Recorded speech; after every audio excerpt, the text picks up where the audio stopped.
All right, you guys, I am so excited for today. I have a new Instagram friend slash adoptee, and she is just beautiful. And I'm so excited that she said yes. Her name is Kennedy. And like I said, she's a fellow adoptee. And I found her just how I find people through pages. And she said yes. And I'm so excited to hear her speak because you guys are going to fall in love with her. Like, she's just adorable. And I'm super pumped to hear her story. So I will go ahead and turn the time over to you. Oh, well, thank you so much for having me. I'm really excited to share my story. Also, I've gotten the chance to hear your story and it's amazing. So I'm just excited to be here. But I never know where to start when it comes to my story. And I feel like that's the case with most adoptees. But yeah, basically, so I was legally adopted when I was 10 years old. Up until that point, I had no idea that my parents were not my biological parents. And I always tell people that because I think that's a huge lesson in that, like, adoption, it really doesn't make a difference. Love is love, no matter where it comes from. But yeah, so basically, my biological mother, both of my biological parents were drug addicts at the time. Nobody knew that my biological mother was pregnant. And then 3 days after I was born, my now adoptive mother, who I always refer to as mom, my mom got a phone call and they were like, your sister just gave birth 3 days ago. Like, do you want to come? And she was like, what? This has to be a mistake. My sister was never pregnant. And they're like, no, this is your sister. So my parents dropped everything and went to the hospital. And they were under the impression that they were just going to be able to, like, take me home and, no paperwork or anything like that. That was just their main focus. And yeah, they had to do a lot of paperwork and deal with social, workers and all of that. I was born in New Jersey and my parents lived in New York. So there was also a lot of kind of back and forth between, like, the legalities within the two states. So for the first few months of my life, I was in foster care as they were just getting the paperwork done and everything. And I am so grateful to my foster family, whoever they are, wherever they are. And yeah, eventually they were able to get custody of me. They weren't able to adopt me right away just because my biological mother didn't voluntarily give up her rights. So that was a whole thing, but they were able to have custody of me. And yeah, like I said, I had no idea until I was 10 years old, which is also so funny because my father is a big Jewish white man. And I never was like, oh, why aren't I mixed? Like, why am I dark? To me, that was just always my dad. No one questioned anything. I didn't question anything. So I was really shocked to find out. The way I found out was that one day, my parents just sat me down. They're like, we have something to tell you. And up until this point, for some reason, I had always had a fascination with adoption as a kid. Like, I would always ask my parents to adopt a child, not knowing that I myself was or would be adopted.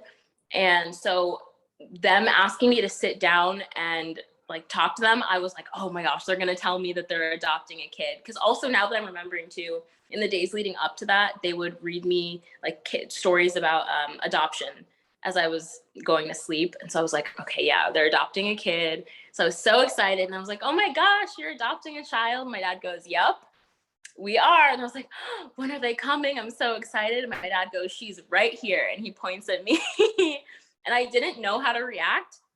It was a lot to take in. It was just a range of emotions. I think overall I was just so confused because this came out of left field and I started crying. Like, it wasn't anything, it wasn't sadness or anything. I was just confused, I guess. And so at that time, they just told me my biological parents just had personal issues and couldn't take care of me. And that was why, but that now I was going to be legally adopted and no one could take me away from them. And they, are my parents and had always been my parents. So I remember the day I was adopted legally pretty vividly. We went to court. I was excited, even though, like, this is something I had just learned. But we went to court. I picked out, like, this outfit. I found I used to write in a journal, and I found it recently, and I found, like, I wrote all about that day. And yeah, I was excited, but it also, like, wasn't a big deal because nothing really had changed. So did that. I remember, though, from that moment, just being so proud to be adopted. I went back to school the next day and told everyone. Everyone was like, what? Like, you're lying. There's no way. But I just had this overwhelming sense of pride for some reason, the fact that I was adopted. And that from that moment on, it became a big part of me, and it became a thing that I just loved to share with people. So that's the story of how I was adopted. And then, as I started to get older, I started to have more questions, and I started to get curious about my biological parents. And I would kind of just sit there and like Google my biological parents, their names, because shortly after I was born, my biological father passed away, and then my biological mother just disappeared.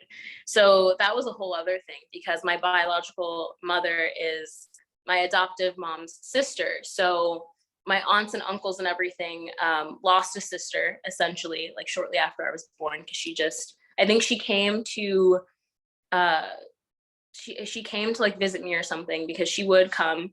Everyone was seeing if she would get clean and if having a kid would kind of trigger that.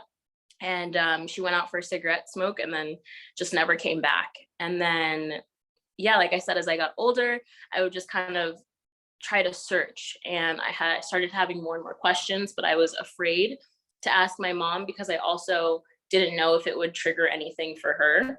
And I also didn't want my parents to feel that they weren't enough for me, because that never was the case. It was just curiosity more than anything else.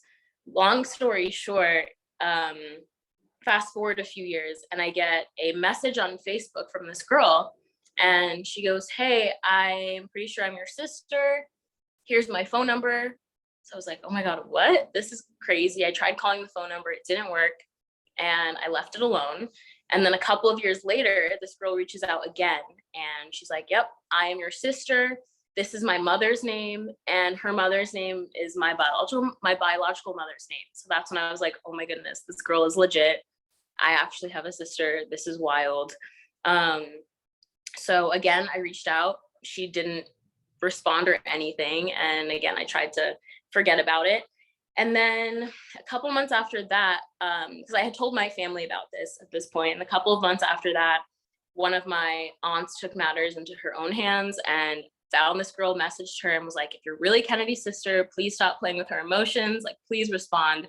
So finally she did. And that's when I met my sister and my biological mother. So we all collectively as a family that day found out that my biological mother was still alive, because again, no one knew where she was. She completely just disappeared. So that was a really interesting moment to experience with my family, because I'm watching my family, my aunts and uncles and my mom find out that their sister is alive, and essentially hear from her for the first time in about 18 years. And then I'm also going through the motions of like, "Oh my gosh, I found my birth mother. I get to meet her. I get to talk to her. I have a sister." So I was able to go back to New York. I grew up in New York, and at this time I had already moved to California, where I live now. My whole family lives in France. So everyone flew from France to New York. And then I flew to New York, and we all met her for the first time. And it was such an interesting experience. I went into it with so many expectations. I feel like you hear so many amazing and wonderful stories of people reconnecting with their biological parents, and how it feels like for them like a missing piece, it has been found or something like that. So I think that's kind of what I was expecting. And I honestly just felt numb. I was so excited when I met my sister and hugging my sister. I grew up as an only child, and I'd always wanted a sister, but meeting her and hugging her was such a great feeling. And then when I hugged my biological mother, it was just numbness. I didn't feel anything either way. And I felt really guilty about that for a long time. And so, yeah, we got to know each other a bit more, and now we talk. She decided to move back to France. So she wanted to like leave everything here behind and just go home. So she's there now. So I see her anytime I do go visit my family. And, I feel like I had to at some point kind of set boundaries in terms of our relationship, which again, going into the situation wasn't something I was expecting to do. But I did have to sit down and talk to her and, be like, "Okay, this is how I feel, and I can't help it. And I really wish you the best and I want the best for you. But I can't see you as my mother because I have a mother who raised me and who was there for me and who I've always seen as my mother. And like, I'm really glad to have met you and I'm glad you're in my life, but you're not replacing that. So yeah, that was something I kind of had to come to terms with, and just like go through the motions of that. And so I go to therapy. I'm a big fan of therapy, and I was able to talk to my therapist about that. And over time, I stopped feeling guilty for how it felt, or the lack thereof of emotions. And yeah, now everything's cool, and she's, like I said, she's in my life, kind of from a distance, but I don't know, everything has kind of fallen into place, and I feel like has worked out the way that it was supposed to. But like I said, adoption has been a very big part of me, I think, and it's something that I've always been so proud of, and I've always been so proud to tell my story and to share my story.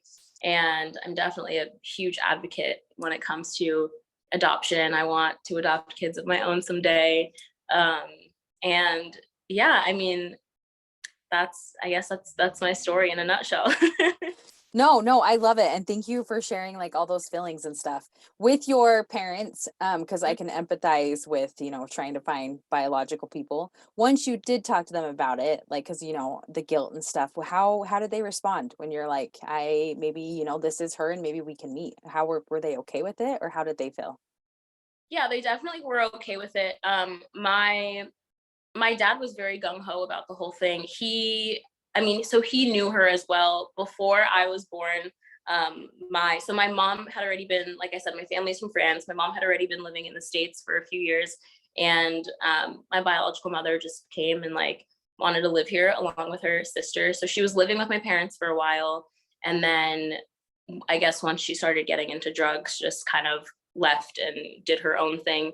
But yeah, they were definitely okay with it. As a matter of fact, so the way that I found out that my aunt had found and like met my biological mother was, I was getting picked up from school or something like that, and then my parents just told me, and they're like, "Oh, your aunt, found, like, she responded to that girl, and then she ended up meeting up with your biological mother, and she's alive and she's healthy and she's safe." And so my mom wanted to go meet her first before I even went. So before like the rest of the family came, my mom wanted to meet her. She's also the oldest of the family, but she wanted to meet her. She wanted to make sure that she was clean and that she was in a clear state of mind before having me come meet her.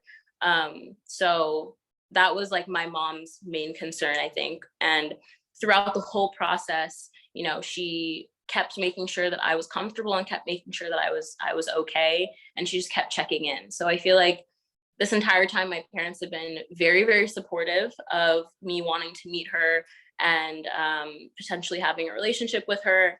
And they've also been very supportive of the feelings that I've had since then and what I've wanted in terms of a relationship with my biological mother. So yeah, they've had my back throughout.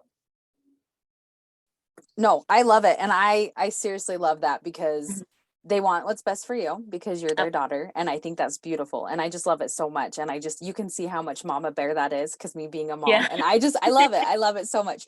So this is a big thing that I feel is kind of like a stigma going around in the adoption world right now. And you may feel different, but I feel like there's a lot of people that want people to be angry towards people. So if I could like ask you that, are you angry with your bio mom? Because like I said, I know every story, it's like you said, is not the same. There's not this rainbow unicorn reunion for everybody. And so I get that. So first off, were you angry with like your bio mom would be one of my first questions. Mm-hmm. So I was angry for a while. I think I was definitely angry before I met her. I definitely had quite a bit of resentment and these feelings of abandonment, which I think a lot of adoptees can relate to. For me, I would always ask, like, why did she not fight to get clean, to to come take care of me? How come having a child didn't, make something click in her brain? Like, why didn't she come back for me? My parents growing up intentionally kept the same, we stayed in the same house. They kept the same phone number, specifically just in case she ever wanted to come back. They always had, put little things out there kind of just to let her know, like, you still have family. And if you ever want to come back, you can come back. And like I said, she didn't until my sister reached out. So because of that, I definitely was angry for a while. But I think once I met her, even though when I initially met her, like I said, I felt numb, I think once I met her, that kind of went away because I was able to talk to her and realize that, people are human. Addiction is something that I feel like hits almost every single family in this country. And I had to kind of put things in perspective a little bit and be like, yeah, she made mistakes and she definitely did and said things that hurt my family. But I'm sure she also definitely struggled and, had her own like inner demons that she faced. And I'm sure she felt her own guilt at some point about, me. So I definitely did feel angry at first, but I think I got to a point where I was like, I don't have the time or the energy to feel angry.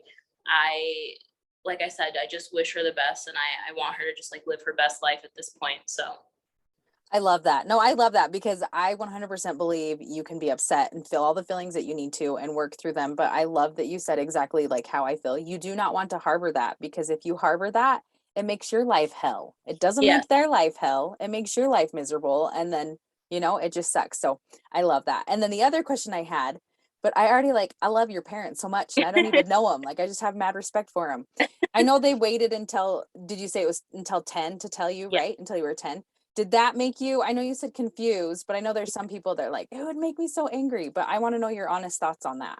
Yeah, so people ask me about that all the time. I did an interview a couple of years ago where this adoption lawyer was like, yeah, that's so wrong of them and this and that. And I get both sides, I understand, but as the adoptee in the situation, personally, it's not something that that I was ever angry about. I think I understood, especially once I learned more about, my story and about why I was adopted. I think it helped me understand even more. And then as I've been getting older too, I've been talking to my mom a little bit more about all of this. And I just to kind of gain more of an understanding of what it was like for them as adoptive parents.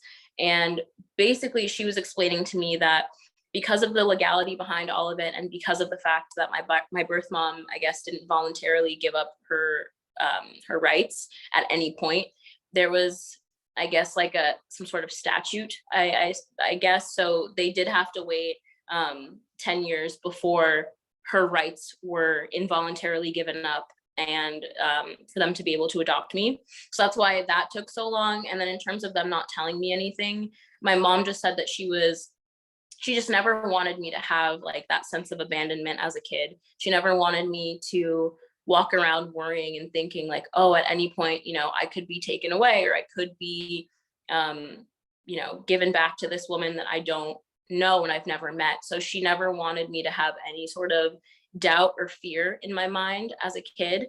And so because of that, I completely understand. And I respect my parents so much for this decision. And then I also spoke to my mom some more about it too. And because of this, my mom also has a very unique point of view with all of this. And my parents were trying to adopt before I came along. And there was a little girl they fell in love with and it fell through.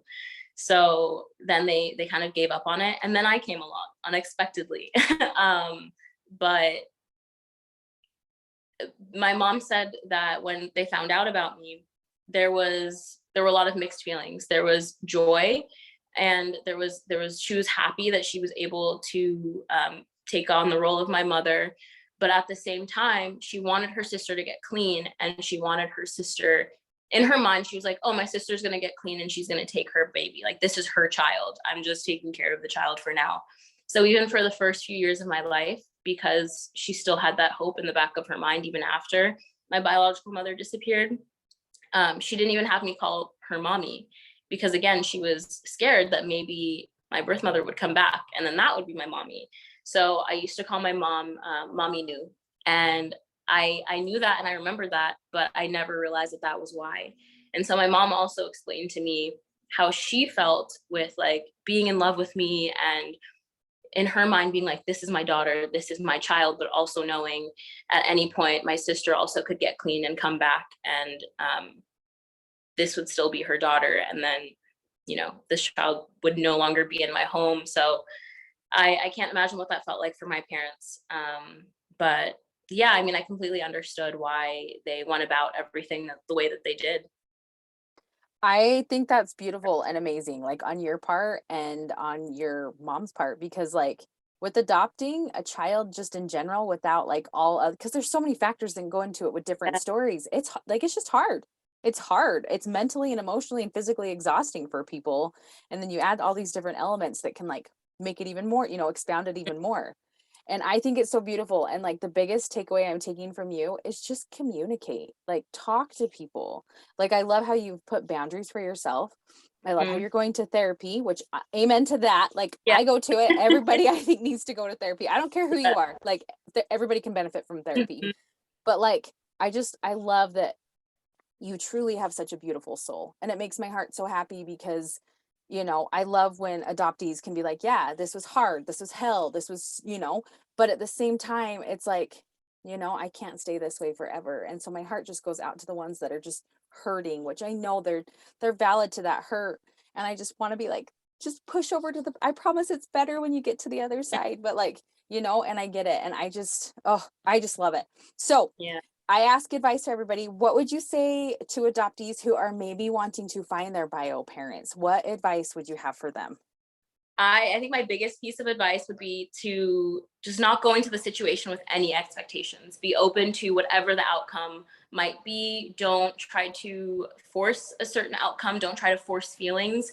And, just kind of go with emotions, and don't feel guilty for whatever feelings may or may not arise. Just like I said, ultimately, don't go into it with expectations. But I think if that's something that your heart is telling you to do, then absolutely do it. Go pursue that and go look for them. No, I love that. And also one thing like that you said is support. You had so much support from like your aunts, even like during this whole thing. They had your back when people started coming into your life. And I just love that. So on the flip side, what advice would you have for adoptive parents just in general with like having adoptees, but at the same time, it is their kid. Like Yeah. sometimes I get frustrated being like adoptive parent and adopted, because it is. I mean, it's a family. It is a Yeah. family. Like my parents are my parents, and I have my bio mom, but what advice would you have? Just any that you can think of for adoptive Yeah. parents. Um, I think my biggest piece of advice for adoptive parents would be to listen and to validate your kid. Whatever, like I said, certain things might come up, like a sense of abandonment, fear of abandonment, like those things are all very grief. Those things are all very valid. And so to listen and to validate your kid, and also to know that none of that is anything personal towards you. It has nothing to do with you. It has nothing to do with like something from their life that's missing, or that's a hole. I feel like in a sense, adoption is somewhat of a traumatic experience to go through as an adoptee, whether or not you physically like or mentally remember the circumstances under which you were adopted. So I think, yeah, the biggest thing to adoptive parents is to just listen and validate, whatever your kids are feeling.